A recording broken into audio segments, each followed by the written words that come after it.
नमस्कार, मैं जुबेर अहमद। आप देख रहे हैं टीवी 20 पर हिंदी न्यूज़। खबर है जौनपुर के शाहगंज तहसील से। आपको बता दें कि कोतवाली में उच्चक्का गिरी के आरोपित मटरू बिंद की हिरासत में मौत के मामले में आखिरकार प्रभारी एसआई रोहित मिश्रा पर गाज गिर गई। एसपी डॉक्टर अजयपाल शर्मा द्वारा किए गए फेरबदल में रोहित मिश्रा को तत्काल प्रभाव से लाइन हाजिर कर दिया। इसी के साथ ही 3 और थानेदारों को इधर से उधर कर दिया। एसआई का रुतबा बढ़ाकर थानाध्यक्ष बना दिया। बता दें कि शाहगंज कोतवाली पुलिस ने गत 18 अक्टूबर को बड़ौना निवासी 50 वर्षीय मटरू बिंद को उच्चक्का गिरी के आरोप में हिरासत में लिया था। पूछताछ के दौरान अगले दिन 19 अक्टूबर की सुबह शौच जाने के बहाने मटरू बिंद ने कोतवाली के शौचालय में नायलॉन की रस्सी से फांसी लगाकर आत्महत्या कर ली थी। जिलाधिकारी डॉक्टर दिनेश चंद ने घटना की मजिस्ट्रियल जांच उसी दिन एसडीएम शाहगंज राजेश कुमार चौरसिया को, वहीं घटना के दूसरे दिन एसपी डॉक्टर अजयपाल शर्मा ने विभागीय जांच एसएसपी सिटी अरविंद कुमार वर्मा को सौंपी थी। वहीं रमेश सिंह विधायक ने इस पूरी घटना पर नज़र रखते हुए मीडिया से बताया कि एसपी से हमारी बातचीत हुई है, इस पर मजिस्ट्रेट जांच चल रही है। जांच के उपरांत जो दोषी पाया गया उसके खिलाफ सख्त से सख्त कार्रवाई होगी। वहीं विधायक ने बताया कि इस तरह की घटना शाहगंज में पहली बार हुई है, जिसको लेकर प्रशासन काफ़ी गंभीर है। वहीं विधायक से जब मीडिया ने जांच की बात पूछी कि आप इस जांच से संतुष्ट हैं, तो विधायक ने संतुष्ट न होने से इनकार कर दिया। और मटरू बिंद की घटना को लेकर क्या कुछ शाहगंज विधायक रमेश सिंह ने कहा, आइए जानते हैं।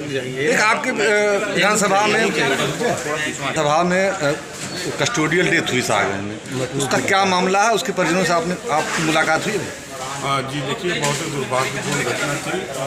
बड़ौना ग्राम सभा एक मटरू बिंद करके थे और उनको पुलिस कस्टडी में ऐसा बताया जा रहा है कि विभाग द्वारा कि उन्होंने फांसी लगा ली थी बाथरूम में, जिसकी जांच मैंने डीएम साहब से और उच्च अधिकारियों से बात करके उसकी जांच भी चल रही, जांच बैठी हुई है। एसडीएम साहब के नेतृत्व में जांच चल रही है और उस परिवार से हम लोग जाके मिले। मैं गया था और हमारे निषाद पार्टी के राष्ट्रीय अध्यक्ष जी के सुपुत्र श्रवण निषाद जी, जो कि चौरी चौरा से विधायक हैं, वो भी आए थे। हम लोग गए थे और वहाँ हमने उस पीड़ित परिवार को 5 लाख रुपए की मदद अपने निजी साधन संसाधन से हम लोगों ने किया है। और कप्तान साहब से भी हमारी उस विषय पे बात हुई, इस गंभीर विषय पे कप्तान साहब से भी काफ़ी चर्चा हुई। और उसी को देखते हुए आपने देखा होगा कि वहाँ के कोतवाल को भी लाइन हाजिर कर दिए गए हैं। और बोले ये तो आज मंत्री जी ये तो आज दबाव में हाजिर हुआ, लेकिन कोई उस पर लाइन हाजिर कोई कार्रवाई कस्टोडियल डेथ में क्या कस्टोडियल कार्रवाई सुनिश्चित होनी है। खाली जो जांच एसडीएम साहब के नेतृत्व में चल रही है, वो जांच रिपोर्ट का इंतजार किया जा रहा है। और जैसे जो भी दोषी होगा इसमें, मैं कहूँगा कि जो भी दोषी होगा, कोई भी दोषी बख्शा नहीं जाएगा और सख्त से सख्त सजा। विधायक जी, कार्रवाई में देरी क्यों हुई? अगर ये कार्रवाई होनी तो देरी क्यों हुई? नहीं, कार्रवाई तो हो ही रही है। कहाँ लाइन हाजिर कोई कार्रवाई है? देखिए, मैंने आज भी मेरी इस विषय पे मेरी कप्तान साहब से सुबह बात हुई, जब दिशा की बैठक थी उसके बाद कप्तान साहब से मुलाकात हुई थी और कप्तान साहब ने आश्वस्त किया है कि जैसे जुडिशियल रिपोर्ट यहाँ मजिस्ट्रेट की अपना एसडीएम साहब की आ जाएगी, सख्त से सख्त कार्रवाई की जाएगी और किसी भी दोषी को बख्शा नहीं। पोस्टमार्टम रिपोर्ट में क्या है विधायक जी? पोस्टमार्टम रिपोर्ट में जो मुझे जानकारी मिली है उसमें हैंगिंग करके आया है और उसकी जांच अभी चल रही है। देखिए, वो सब जांच का विषय है। शौचालय में रस्सी कहाँ से पहुंचा, क्योंकि मैंने भी जो सीसीटीवी फुटेज था पूरी रात का मैंने देखा और काफ़ी बार उनको जेल में नहीं रखा गया था, उनको बाहर बेंच पे बैठाया गया था और काफ़ी बार, करीबन मुझे लगता है कि 10 से 15 बार रात को वो शौचालय का उन्होंने प्रयोग किया था। ऐसा अंदेशा उस समय लगाया जा रहा था कि शायद वो शुगर के पेशेंट होंगे, इसके लिए वो बाथरूम का शौचालय का इस्तेमाल कर रहे हैं। उसी समय बड़े गांव के एक और व्यक्ति वहाँ झगड़े के मामले में उनको बैठाया गया था। तो जब उनसे भी जानकारी ली गई तो ये पता चला है कि कोई पुलिस द्वारा उनको मारा पीटी नहीं हुई है और जांच, बाकी आगे जांच जैसे ये आ जाएगा उसके बाद। क्या लाइन हाजिर ही नहीं, बिल्कुल नहीं। मैं आपको फिर मैं बता रहा हूँ कि जैसे एसडीएम साहब का इसमें जो रिपोर्ट आ जाएगी, जो उनको इंक्वायरी दी गई, जैसे उनकी रिपोर्ट आएगी, सख्त से सख्त सजा, खाली लाइन हाजिर नहीं, क्या लगता है टर्मिनेशन नहीं।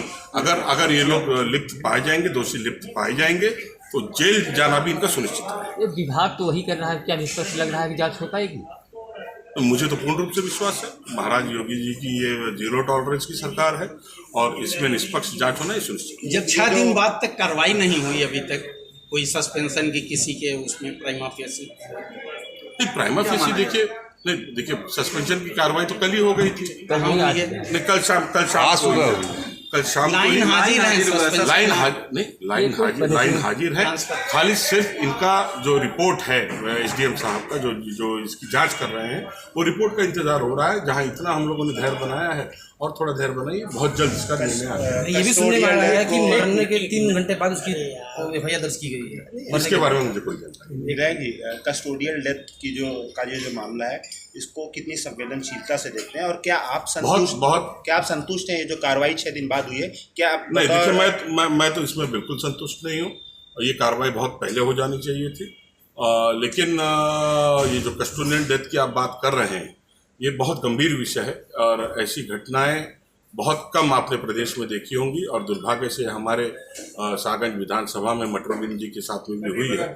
और मुझे पूर्ण रूप से विश्वास है कि निष्पक्ष जांच हो कि जो भी रिपोर्ट आएगी उस प्रकार उसी हिसाब से कार्रवाई। इतने दिन क्यों लगे किसी एक पे कार्रवाई करने में या किसी एक पे ये करने में, चूंकि मामला क्या सिर्फ एक इंस्पेक्टर ही उसमें दोषी है? नहीं, मैं आपको फिर बता रहा हूँ, अगर पूरी कोतवाली दोषी होगी तो हर एक व्यक्ति को जेल जाना ये सुनिश्चित होगा। हम लोग खाली जांच रिपोर्ट की इंतजार कर। इतने दिन क्यों लग रहे हैं विधायक जी? क्या ऐसा वाकई है कि अधिकारी देखिए बहुत ये संवेदनशील मामला है और इसकी निष्पक्ष जांच होना, सत्यता तक जाना और वास्तव स्थिति में वहाँ क्या घटना घटी थी उसकी जांच करना, इसमें थोड़ा समय जरूर लगता है और मुझे पूर्ण रूप से विश्वास है कि जल्द से जल्द इसकी रिपोर्ट आएगी। आप संतुष्ट हैं इस कार्रवाई से जो 6 दिन बाद हुई है? मैं पूर्ण रूप से तो संतुष्ट नहीं हूँ, लेकिन उम्मीद यही करता हूँ कि जैसे रिपोर्ट आएगी उस प्रकार उसी हिसाब से फिर कार्रवाई की जाएगी।